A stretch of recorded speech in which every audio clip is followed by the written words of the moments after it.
வணக்கம். இன்னைக்கு ELSS equity linked saving scheme tax saver ஃபண்டை பற்றி பேச போகிறோம். ஓல்டு இன்கம் டாக்ஸ் ரீஜன் யாராவது ஃபாலோ பண்ணுறவங்களுக்கு அவங்களுக்கு அண்டர் செக்ஷன் 80C கீழே இந்த டாக்ஸ் சேவிங் ஸ்கீமில் இன்வெஸ்ட் பண்ணிக்கலாம். மினிமம் 1000 rupeesலேருந்து மேக்ஸிமம் 1.5 lakhs வரைக்கும் யாருக்கு எவ்வளோ தேவையோ அதுக்கு தகுந்தாப்புல இன்வெஸ்ட் பண்ணிக்கலாம்.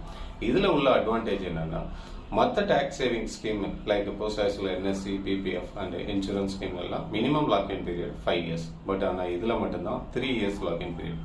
ஸோ அதனால என்னன்னா ஒவ்வொரு வருஷமும் இதில் இன்வெஸ்ட் பண்ணிட்டு 3 year முடிஞ்சவொன்னே 4th yearலேருந்து இந்த போட்ட பணத்தையே திருப்பி ரொட்டேட் பண்ணிட்டு டாக்ஸ் சேவிங்கை சேவ் பண்ணிக்கலாம். எல்லாருக்கும் இந்த வசதி.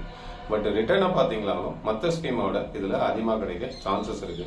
பட் இருந்தாலும் ஆல் இன்வெஸ்ட்மெண்ட் இந்த mutual funds R subject to share market risk அப்படிங்கிறத நோட் பண்ணிட்டு அதுக்கப்புறம் இன்வெஸ்ட் பண்ணுறது பெட்டர். தேங்க்யூ.